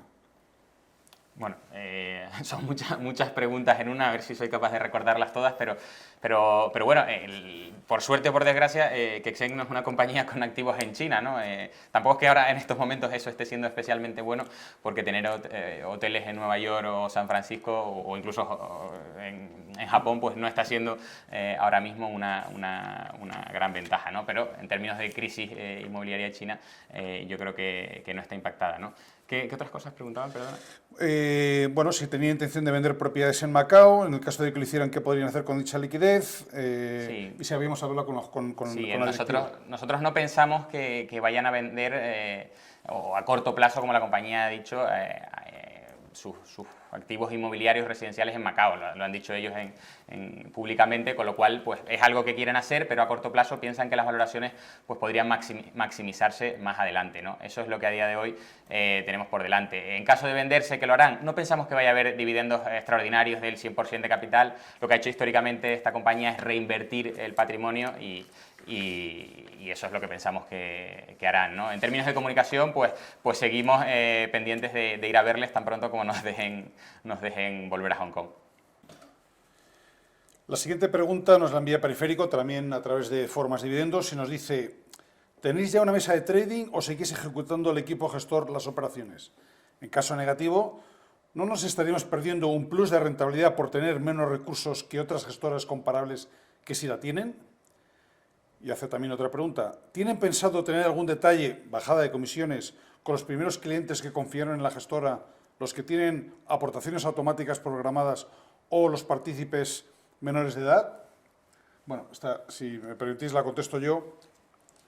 No tenemos una mesa dedicada de trading, sí que tenemos una persona que desde hace 3 años nos ayuda con la introducción de las órdenes y con el seguimiento, teniendo en cuenta que solamente tenemos 2 fondos y un plan de pensiones y que la rotación de nuestras carteras es muy baja, no creemos que sea necesario y que nos aportase ningún valor. Y en cuanto a las bajadas de comisiones, bueno, lógicamente estamos siempre atentos a las tendencias del mercado, pero creemos que por el trabajo que hacemos y la rentabilidad que obtenemos, las comisiones que cobramos son razonables. Además, todos los socios estamos en las mismas condiciones que cualquier otro partícipe, no tenemos unas condiciones especiales y por supuesto sí que nos gusta que los menores estén invertidos en nuestros fondos. Por eso la inversión mínima que pusimos desde un comienzo para invertir en nuestros fondos era de tan solo 100 euros. Por eso nuestros hijos, los que los tenemos, pues también son coinversores con la inversión mínima, como digo, que pusimos tan baja de 100 euros, ¿no? Muy bien, la siguiente pregunta nos la hace Camacho, también a través de Formas Dividendos, y nos dicen, ¿creen que el tiempo juega a su favor estando posicionados en empresas con retornos sobre el capital más bajos, a cambio de pagar un múltiplo sobre los beneficios muy bajo, esperando la expansión del mismo si el mercado no pone en precio pronto las compañías? Y otra pregunta, ¿no corren el riesgo según pasan los meses de tener resultados por debajo del mercado si las acciones no se aprecian y lo único que hacen es crecer a base de invertir el capital a bajas tasas o repartiendo dividendos? Sí, bueno, es un poco lo que vimos en la presentación, ¿no? El ROCE es cuánto beneficio obtenemos en función de los recursos que empleamos. Y decíamos que las compañías de más calidad pues tenían un ROCE mayor, o lo que se conocía como compañías de más calidad, un ROCE mayor, porque tienes que aportar menos capital para obtener más beneficios. Pero había que tener en cuenta 2 factores importantes. Uno es la sostenibilidad de ese ROCE y, por otro lado, cuánto pagamos por ese ROCE. Dimos el ejemplo, por ejemplo, de Ramaco, la compañía de carbón metalúrgico, que, claro, si la miramos en el periodo 2017-2020, atendiendo solo al ROCE con un ROCE del 1%, pues hubiésemos huido despavoridos de esa inversión, ¿no? Pero la realidad es que el ROCE ahora es del 100%. Es decir, tampoco ha cambiado mucho en la compañía más que el precio del subyacente, el carbón metalúrgico, que es lo que ha hecho la compañía interesante. Yo también quitaría un poco ese mantra de que una compañía con bajo retorno sobre el capital es siempre una mala compañía, ¿no? Tenemos el caso, por ejemplo, de una inmobiliaria. En cartera, tanto en la cartera ibérica como en la internacional, tenemos Berlin Properties, que es una compañía inmobiliaria que tiene activos, oficinas, activos logísticos y centros comerciales en localizaciones premium en Madrid, en Barcelona y en Lisboa. El ROCE de la compañía está por debajo del 3%. ¿Esto quiere decir que sea una mala compañía o que sean malos activos? Pues no, de hecho son muy buenos activos y son tan buenos que los inversores que invierten en activos como los que compra Merlin, por la propia seguridad y lo bueno que son esos activos, exigen unas rentabilidades muy bajas, ¿no? Comprar un edificio en Castellana te da una certeza de valor muy alta y una certeza de flujos muy alta, ¿no? Entonces exige poca rentabilidad. Pero bueno, yo siempre miraría eso, lo que comentamos antes, la sostenibilidad del ROCE y cuánto pagamos por él. Bien, Periférico nos envía las siguientes dos preguntas. Un par de preguntas sobre sectores en posible burbuja. A nivel particular, ¿qué opinan del sector inmobiliario en España? Y dos, ¿se han planteado exponerse de alguna manera directa o indirectamente al Bitcoin? Bueno, en el caso que comentas que comenta el partícipe del Bitcoin, no lo hemos valorado, ¿no? Por el lado del inmobiliario, aquí hay que ser un poco específico, ¿no? Saber, el inmobiliario es un sector muy local, ¿no? Y no es lo mismo pues invertir en Santa Cruz de Tenerife que invertir ahora mismo en Madrid, ¿no? Las tasas que se pagan en uno u otro sitio pues son bastante diferentes, ¿no? Además, no sé si el partícipe pregunta directamente por sector residencial o a lo mejor por centros comerciales, logística, oficinas, es decir, cada subsector, digamos, cada rama tiene unas dinámicas diferentes, ¿no? Entonces ahí pues es bastante difícil saberlo, ¿no? Nosotros, por ejemplo, estamos invirtiendo en inmobiliario cotizado, como acaba de comentar Miguel, el caso de Merlin, ¿no? Pero luego si a mí me dices que si quiero comprar ahora mismo una oficina en Castellana, pues no me la compraría, ¿no? Porque las tasas a las que estoy comprando en el cotizado y en el no cotizado, pues son diferentes, ¿no? Con lo cual es difícil dar una decisión o dar una respuesta fácil, ¿no? También es cierto que si este cliente pregunta por el residencial, es verdad que a día de hoy el residencial no es una gran inversión en términos de que si puedes hacer una rentabilidad a lo mejor del 3 o 4,5%, pero claro, si apalancas la inversión y el banco te presta el 100% del dinero, pues claro, has convertido una inversión en la que tenías que ponerlo todo, a la que no pones nada y entonces la rentabilidad se amplifica, ¿no? Hay que hacer muy bien esos números. Sí. ¿Y sobre el Bitcoin? Sí, ya lo contesté sobre el Bitcoin, no lo hemos valorado y en principio no tenemos pensado invertir. Muy bien. Pecor nos envía la siguiente pregunta. Me gustaría preguntarle su opinión, posicionamiento actual y perspectivas sobre los siguientes sectores o mercados. Materias primas, sector energético, sector del agua y, en concreto, uranio, petróleo y gas natural. Bueno, es una pregunta bastante extensa porque toca muchos sectores, ¿no?, dentro de las materias primas. Y bueno, por responder primero en términos generales, al final, en general, todas las materias primas en los últimos años pues hemos visto que estaban viviendo unas dinámicas muy similares de falta de inversión, por burbuja previa de los años anteriores, inmobiliarias, de infraestructuras, hasta el año 2007 y 2008. Y bueno, pues en todas vislumbrábamos una oferta que por los motivos X no iban a llegar a cubrir la demanda que esperábamos, generando potenciales déficits y por eso pues estamos invertidos en gran parte de estas materias primas. En los casos que nos preguntan más en detalle, bueno, el agua directamente no tenemos nada. Nos pregunta también por uranio, petróleo y gas natural. El uranio lo hemos explicado ya en anteriores ocasiones. Al final es verdad que por fin parece que se está viendo un poco cristalizada esa tesis de inversión que llevamos desde hace varios años.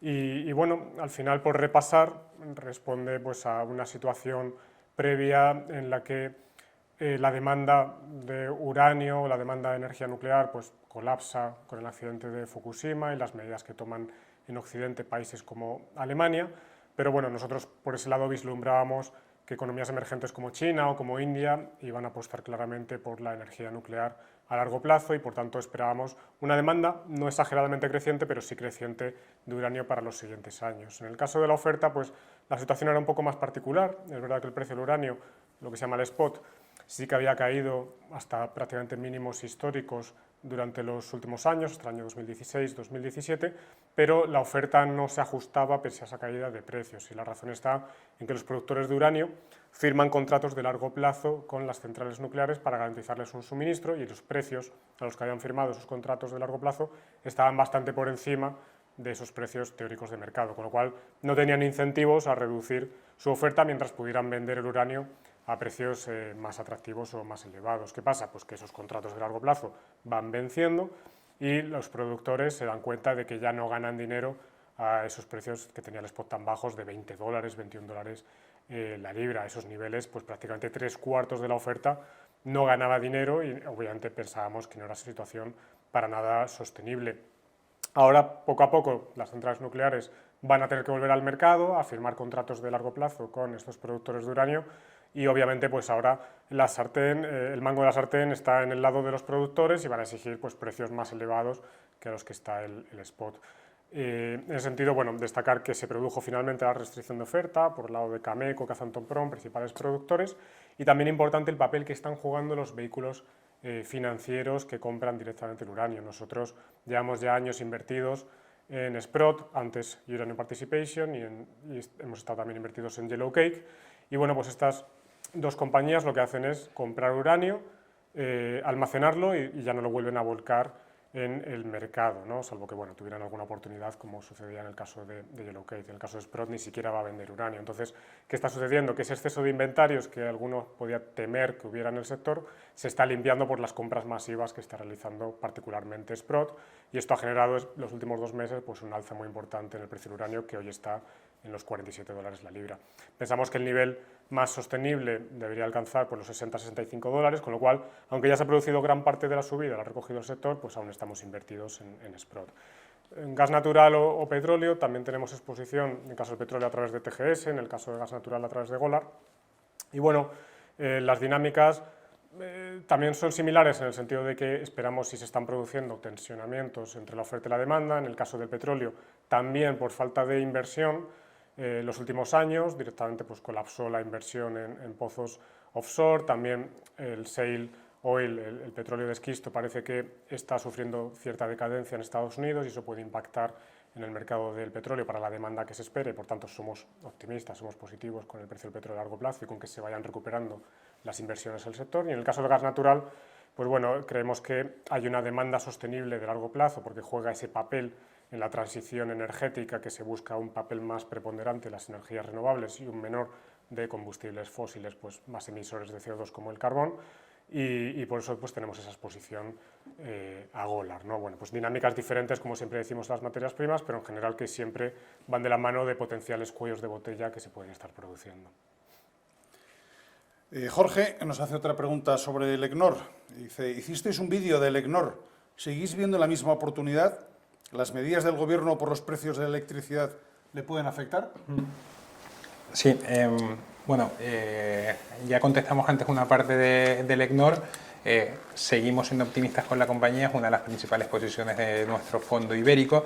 Y bueno, las medidas del gobierno, primero hay que entender que las medidas del decreto que hizo el gobierno a la compañía pues le afectan solo de forma relativa. Primero porque el peso que tiene el fin en España es solo 1/3 de los megavatios que tiene en operación, y luego también es una parte muy pequeña España dentro del pipeline de la compañía. Y segundo porque sobre todo lo que tienen son PPAs, acuerdos de compra-venta privada de electricidad. Entonces pues le afecta de forma muy limitada a la compañía, ¿no? Al principio sí que cuando sacó el gobierno el decreto ley parecía que podía afectarle también a las compañías que tenían PPA firmados, pero es que directamente el gobierno sacó ese decreto sin entender cómo funcionaba este mercado, ¿no? Y luego lo corrigieron rápidamente. Pero vamos, el EGNOR no le afecta y tampoco se puede aprovechar de esta situación de precios tan alta. Quivera nos hace 2 preguntas. Dice, ¿esperan crecer significativamente con nuevas suscripciones en el fondo? ¿Es sostenible un fondo de su tamaño frente a sus competidores en el universo value que manejan carteras significativamente más altas? Bueno, pues esta la pregunto yo. Siempre esperamos suscripciones y siempre las recibimos con mucho agradecimiento. No esperamos ahora especialmente ninguna nueva, pero todas, las digo, son bienvenidas y agradecemos muchísimo. En cuanto al tamaño de los fondos, bueno, los 3 fondos son sostenibles por sí mismos con el tamaño que tienen.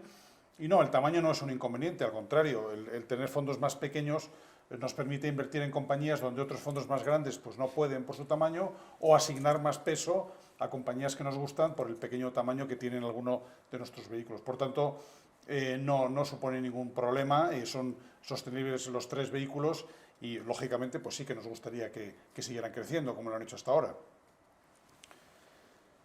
Camacho nos hace la siguiente pregunta. Si desde el día que leen esto, a finales de 2021, no tocasen ni rotasen la cartera en una sola coma hasta justo un año después, ¿cuánto más o menos valdría la cartera justo desde finales del 2022 si volvieran a calcular el potencial? ¿En qué porcentaje creen que cambiaría?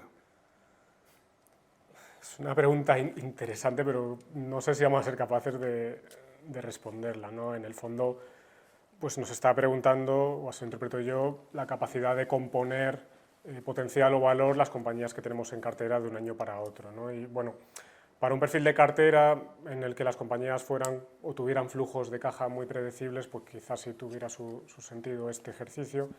En nuestro caso, y vuelvo a tocar el ejemplo de Ramaco, ¿no?, que Miguel ya ha mencionado antes, pues es que la generación de caja de nuestras compañías puede cambiar radicalmente, ¿no? Y en este caso concreto, hace unos meses, con el carbón metalúrgico más o menos en $100 la tonelada, pues Ramaco generaba X caja, y ahora mismo con el carbón metalúrgico pues por encima de los $300, la compañía ha sido capaz de firmar para el año que viene la mitad de los volúmenes que va a producir, en torno a los $200, ¿no? Entonces la generación de caja ha crecido pues exponencialmente y el impacto pues es muy grande sobre ese ejercicio teórico que podríamos hacer. También las compañías holding, pues no sé si podríamos tan fácilmente responder a esta pregunta de un año para otro por la forma en las que las valoramos.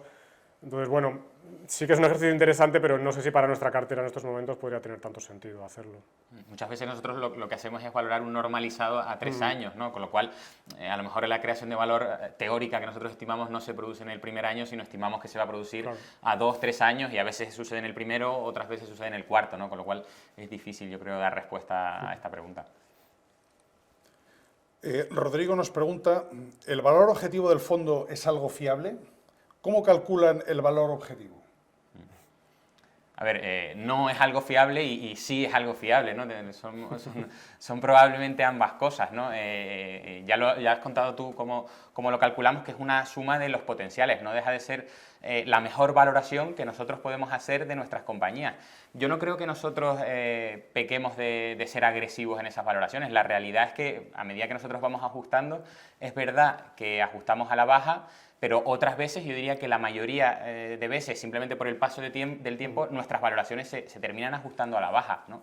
Que este potencial signifique de un 140% o un 130% que tiene Oros Value Internacional y el plan de pensiones a 3 años, signifique que vayamos a generar un 40% de rentabilidad los próximos 3 años, pues ojalá, no lo creo, pero ojalá. Lo que sí indica probablemente es que el momento es atractivo, ¿no? Nosotros hemos sido capaces de generar pues, un 12% anualizado casi a lo largo de los últimos 10 años, ¿no? El objetivo es generar un 8 o 10% anualizado, y este potencial básicamente lo que quiere decir es nuestro marco de trabajo, lo hacemos público por transparencia, y al menos lo que quiere decir a día de hoy es que lo que nosotros estamos viendo en nuestras compañías es muy bueno, ¿no? Porque quitando la pandemia pues son potenciales históricamente altos, ¿no? De los más altos que hemos tenido.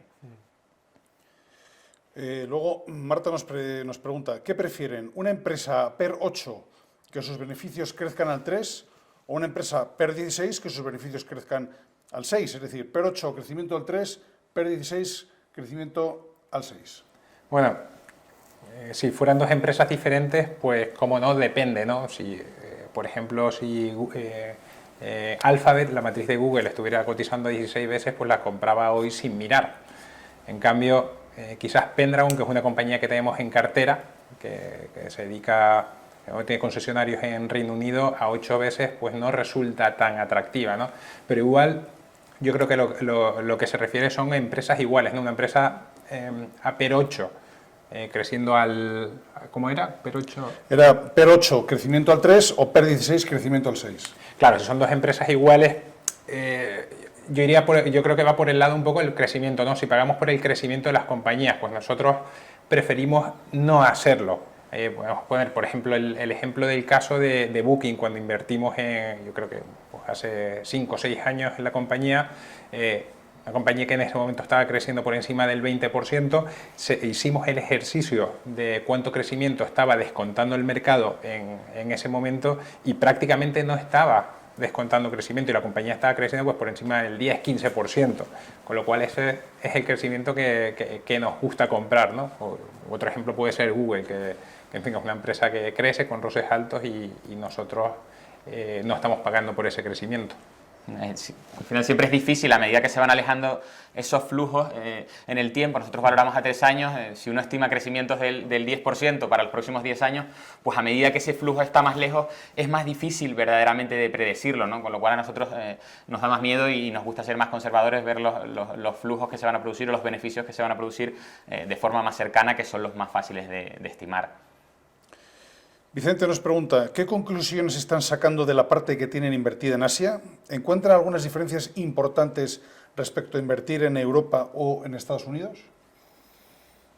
Yo creo que diferencias grandes pues tampoco estamos encontrando por invertir geográficamente en un sitio o en otro, más allá de las dinámicas propias de cada geografía, ¿no? En el caso de China pues ya hemos destacado por el tipo de economía que tiene, por cómo se planifica todo, pues hay ciertos riesgos que no vamos a tener en una economía mucho más libre, más fiable en términos regulatorios como puede ser Estados Unidos, ¿no? Entonces, bueno, pues esas dinámicas eres consciente que existen y lo asumes como riesgo a la hora de invertir y tratar de ajustarlo, como lo explicábamos también antes, con un margen de seguridad más elevado que te pueda proteger de esos eventuales cambios regulatorios que puedan perjudicar tus inversiones. Por destacar algo positivo, a la hora de invertir en Asia, nosotros somos de la creencia que el regulador de Hong Kong es muy exigente con las compañías y en ese sentido lo vemos como una lectura positiva a la hora de invertir en estos mercados. Entonces, bueno, yo por lo menos de lecciones traigo esto.